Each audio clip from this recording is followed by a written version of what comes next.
গত কয়েক দশক ধরে বুদবুদের মারো গ্রামে খড়ি মন্দিরে পুজো উপলক্ষে বসছে মেলা।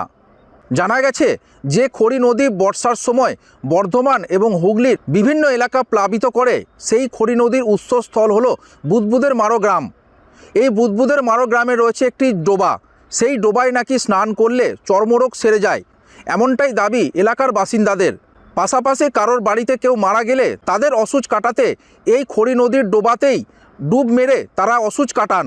প্রতি বছর আস্থার উপর ভর করে বুদবুদের মারো গ্রামের পাশাপাশি কাকসা এবং বুদবুদ এবং বর্ধমান সহ বিভিন্ন এলাকা থেকে ভক্তরা ভিড় করেন এই মন্দিরে এবং মেলায়। প্রতি বছর খড়ি মন্দিরে পুজো উপলক্ষে বসে মেলা, যা চলে 5 দিন ধরে।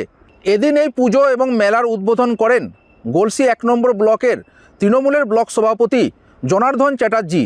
পাশাপাশি ছিলেন গলসি 1 নম্বর পঞ্চায়েত সমিতির সহসভাপতি অনুপ চ্যাটার্জি সহ পঞ্চায়েতের সদস্যরা এবং এলাকার বিশিষ্টজনেরা। এদিন বিভিন্ন এলাকা থেকে প্রায় 10,000 মানুষ খড়ি মন্দিরে এসে খিচুড়ি প্রসাদ গ্রহণ করেন। মারো গ্রামের বাসিন্দারা জানিয়েছেন, গত প্রায় কয়েক দশক ধরে মন্দিরে পুজো উপলক্ষে বসে মেলা।